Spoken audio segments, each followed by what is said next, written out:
Le cœur de l'enjeu réside dans la capacité d'une région, longtemps dépendante de soutien extérieur, à prouver qu'elle peut anticiper, décider et agir sans attendre la validation d'acteurs lointains. La promesse implicite de cette dynamique repose sur une idée simple mais décisive. Un modèle de sécurité pensé localement peut devenir plus stable, plus rapide et plus cohérent que les dispositifs importés. Derrière cette promesse se cache un risque majeur. Si l'élan s'essouffle, ou si la cohésion régionale se fissure, la région pourrait replonger dans l'incertitude, annulant les gains obtenus dans l'urgence. Mais c'est précisément ce qui rend cette séquence si déterminante. À travers les premiers signaux de coordination interne, l'émergence d'initiatives techniques locales et la centralité retrouvée des décisions sahéliennes, une possibilité nouvelle se dessine. Transformer une victoire courte en trajectoire durable, capable de redéfinir l'équilibre du Sahel sur le long terme. La clé du renversement n'a pas été un geste spectaculaire, mais une préparation méticuleuse, étalée sur des mois, dont le premier signe mesurable fut la réduction du temps de décision opérationnelle à moins de 72 heures. Ce chiffre, passé presque inaperçu au départ, révèle pourtant l'existence d'un système interne capable d'agir plus vite que les dispositifs internationaux censés stabiliser le Sahel. Sous la direction d'Ibrahim Traoré, cette transformation n'a pas émergé d'un vide stratégique, mais d'une réorganisation profonde de la manière dont les États sahéliens comprenaient leur propre vulnérabilité. Au cœur de cette dynamique se trouvait un constat simple. Tant que les flux d'informations dépendaient de plateformes extérieures, aucune décision critique ne pouvait être prise à temps. C'est dans cet espace d'incertitude que sont nés les premiers réseaux de communication chiffrés, assemblés localement, conçus pour contourner les lenteurs bureaucratiques qui avaient paralysé la région pendant des années.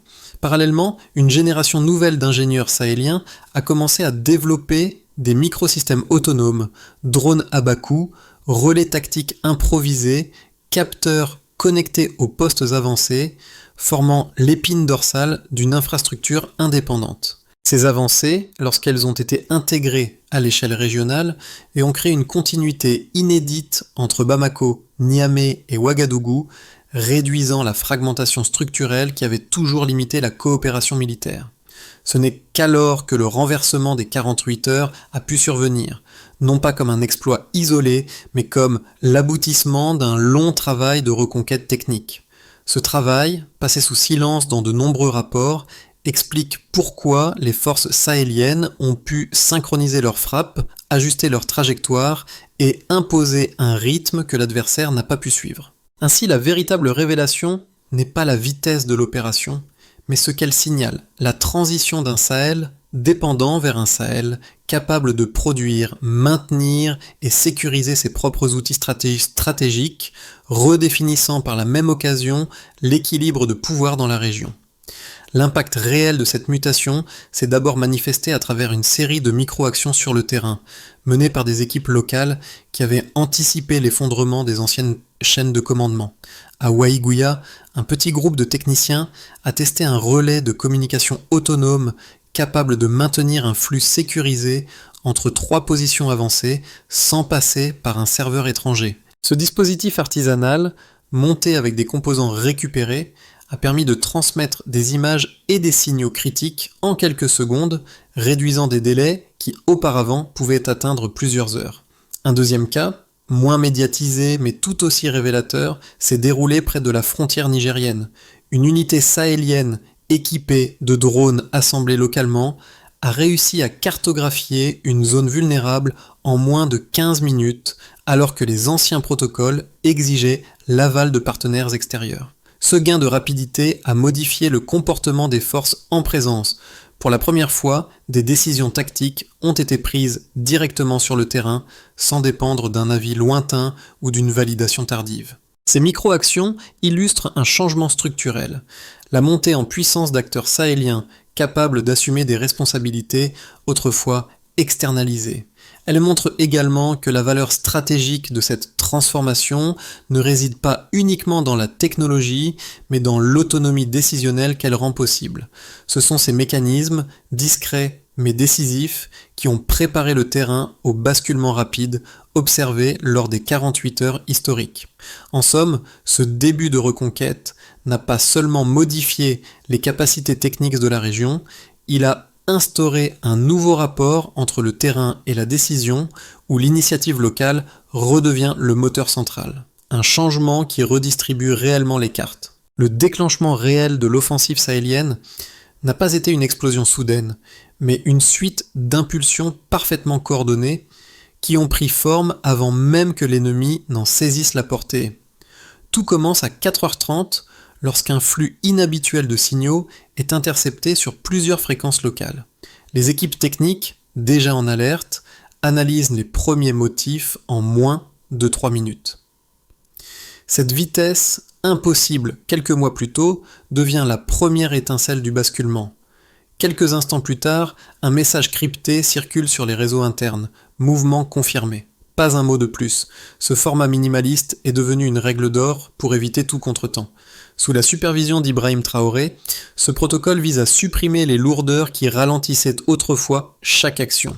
Le premier drone local décolle 8 minutes après le signal initial. Sa mission est simple, repérer, transmettre, guider. Il survole une ligne de moto armée, cœur mobile des groupes hostiles, et renvoie des images en temps réel aux unités terrestres. À 5 à 0 précises, les batteries SR5 burkinabé ouvrent le feu. C'est le véritable déclencheur. 3 salves rapides frappent 3 cibles vitales. Mobilité, énergie, commandement. La première vague pulvérise les motos. La seconde touche les dépôts de carburant camouflés. La troisième désorganise les tentes de coordination. Ce triptyque, calibré au millimètre, provoque un effondrement immédiat des lignes adverses. Rien n'est laissé au hasard. Chaque tir correspond à une zone cartographiée la veille grâce aux drones maliens. Au même moment, les forces nigériennes lancent une action parallèle sur un corridor souvent exploité par les groupes armés. Leur objectif, bloquer tout repli, empêcher toute recomposition. Les unités avancent vite, soutenues par des images tactiques envoyées directement sur leurs tablettes sécurisées. L'absence totale de systèmes étrangers donne une fluidité nouvelle à la progression. Pas d'attente, pas de délai, pas de consultation extérieure. C'est la première fois qu'un mouvement interarmé sahélien fonctionne avec une telle autonomie. Le climax survient vers 6h40 lorsque 3 fronts se rejoignent simultanément. Une colonne burkinabé, une section malienne et un bataillon nigérien convergent sur une même vallée stratégique, créant une nasse parfaite. Les groupes armés, incapables de reconstituer leur réseau de communication détruit, se retrouvent isolés les uns des autres. Le rythme imposé est trop rapide.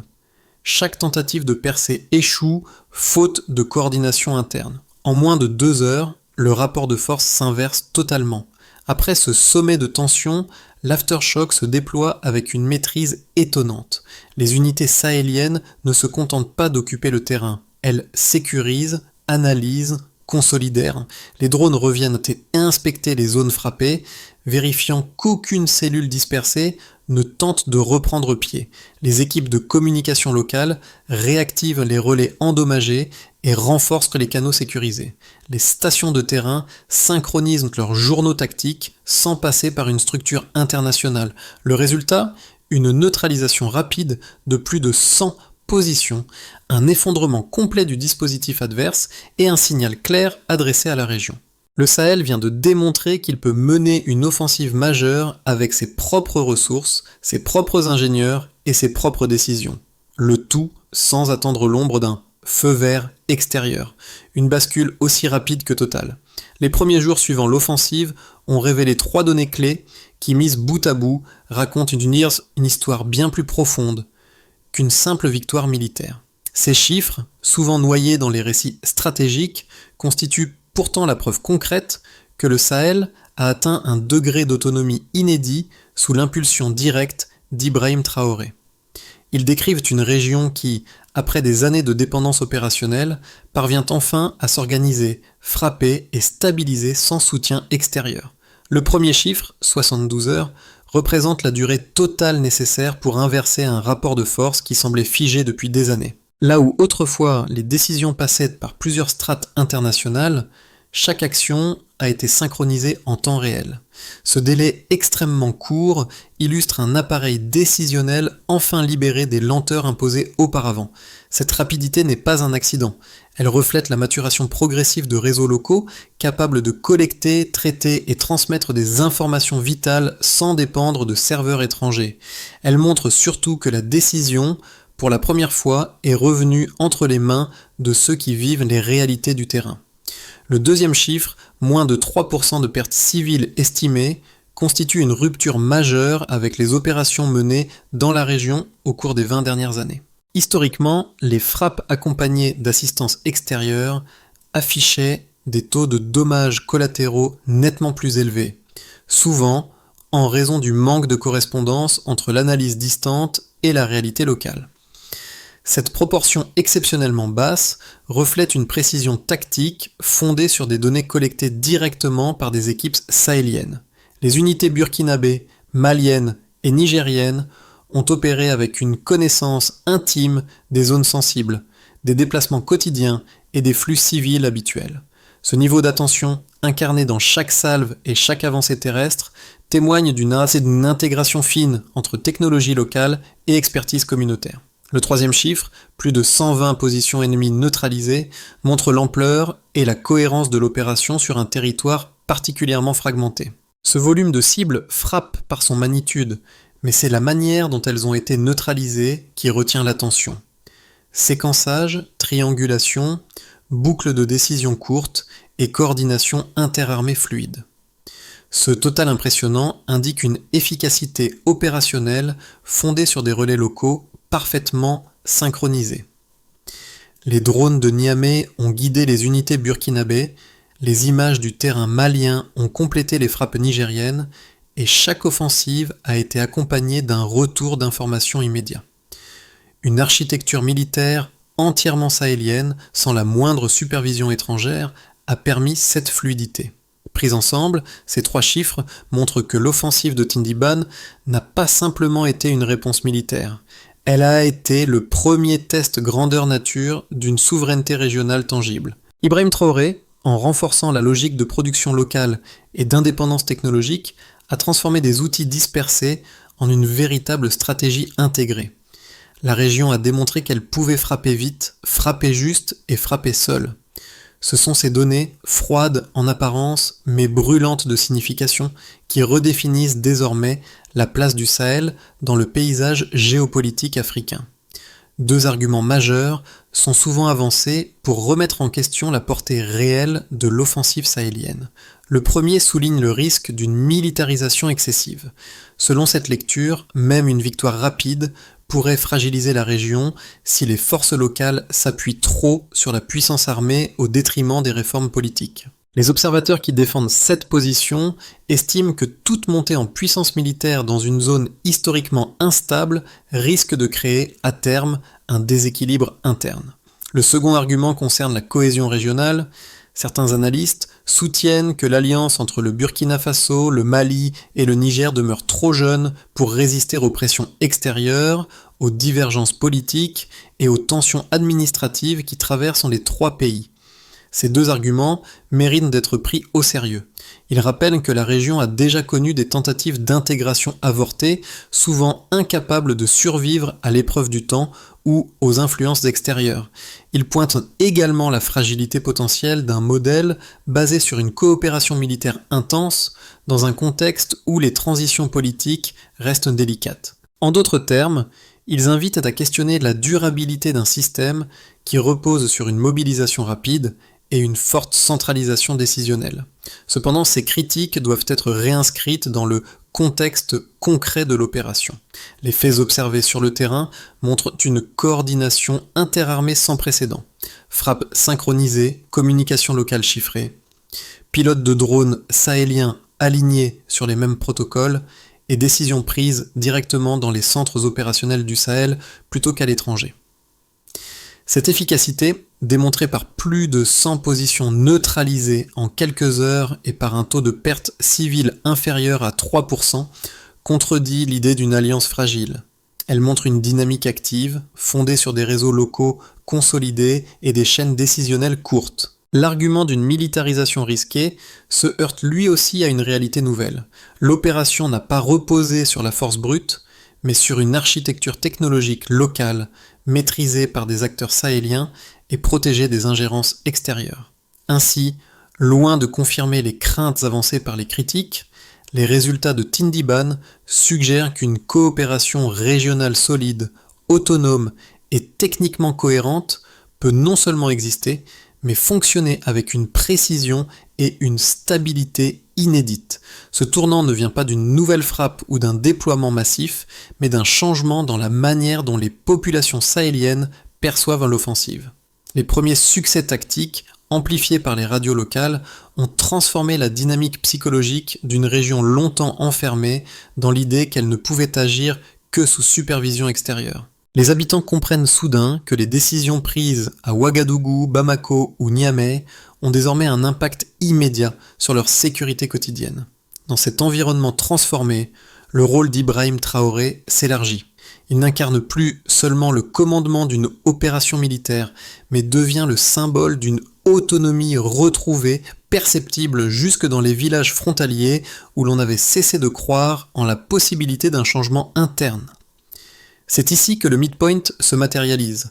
La victoire ne se mesure plus seulement en position neutralisée, mais en confiance regagnée. Cette confiance entraîne un déplacement rapide des comportements locaux.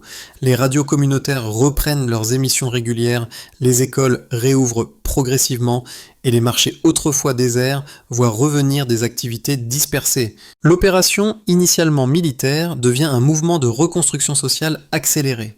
Ce glissement, discret mais puissant, montre que l'onde de choc ne se propage plus du sommet vers la base, mais de la base vers les centres de décision.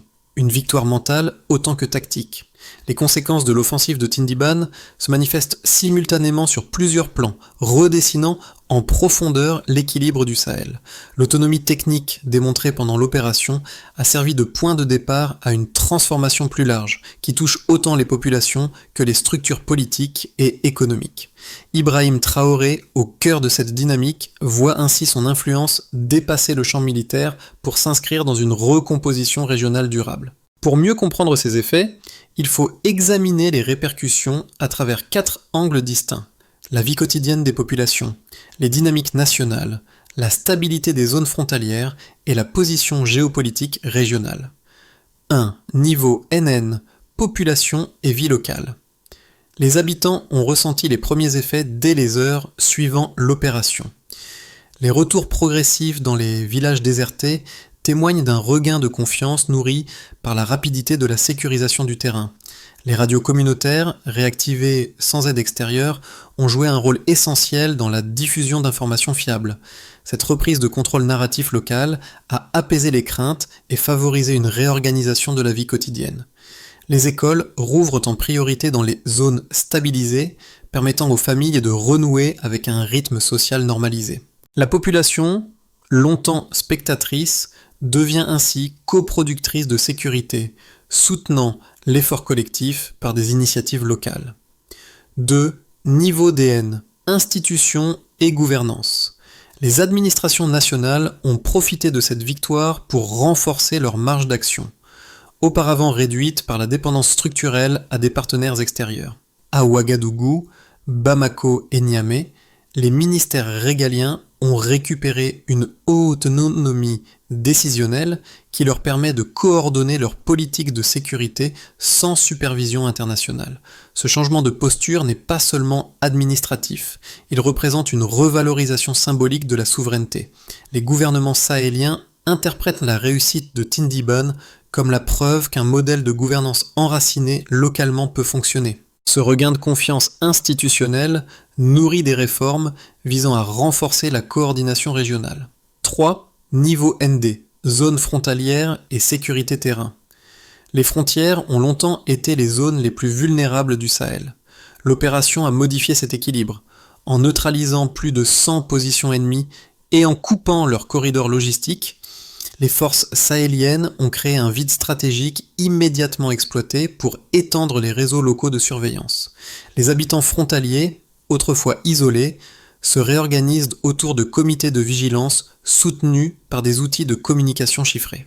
La circulation entre villages devient plus fluide, permettant une relance des petits marchés et des échanges agricoles. Cette stabilisation partielle crée un socle pour des projets économiques transfrontaliers. 4. Niveau KV, influence régionale et géopolitique. Sur le plan géopolitique, le Sahel gagne une visibilité nouvelle. L'opération prouve qu'une alliance technique et militaire purement régionale peut réussir sans soutien extérieur. Les États voisins observent ce modèle avec intérêt, y voyant une voie alternative aux dispositifs internationaux traditionnels. Ce repositionnement renforce l'idée d'une souveraineté africaine opérationnelle portée notamment par Ibrahim Traoré, dont le leadership devient un repère pour d'autres acteurs du continent. La région, autrefois considérée comme périphérique, s'affirme désormais comme un espace de décision autonome, un impact durable qui dépasse largement le champ militaire.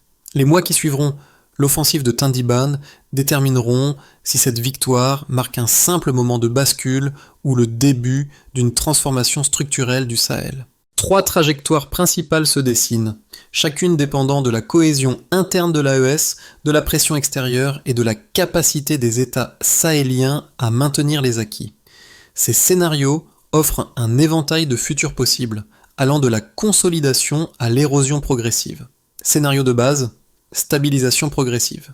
Dans cette trajectoire, l'AES maintient une unité fonctionnelle, sans éclat particulier mais sans rupture majeure. Les forces burkinabées, maliennes et nigériennes continuent leurs opérations conjointes, renforçant les zones frontalières récemment sécurisées. Les économies locales profitent d'une accalmie relative pour relancer les marchés et consolider les circuits agricoles. Les gouvernements s'appuient sur la confiance regagnée pour préserver une dynamique réformatrice modeste mais régulière.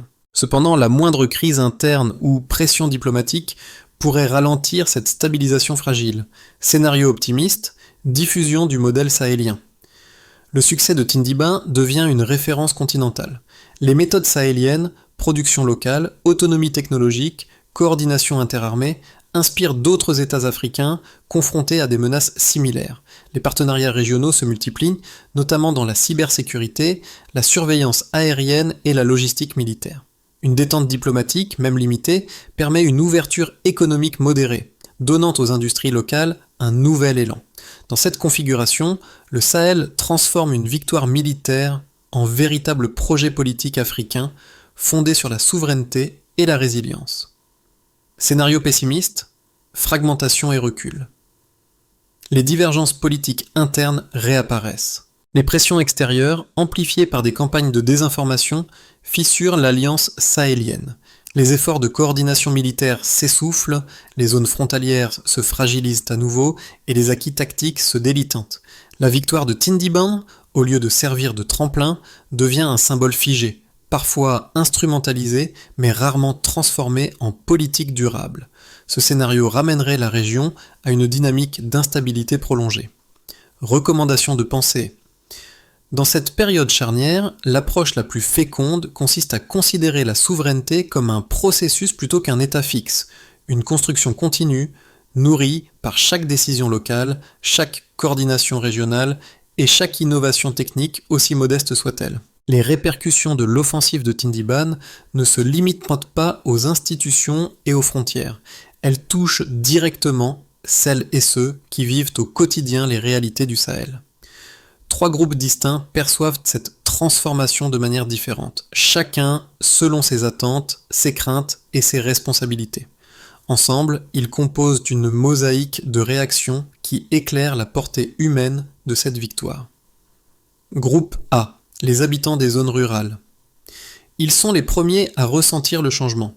Les allers-retours dans les villages autrefois désertés témoignent d'un regain de confiance. Les agriculteurs reprennent leurs activités dans des zones où le simple fait de se déplacer relevait autrefois du risque permanent. Le retour des radios communautaires, devenus les relais d'une information locale fiable, renforce l'impression que la sécurité n'est plus un mirage, mais une dynamique en marche.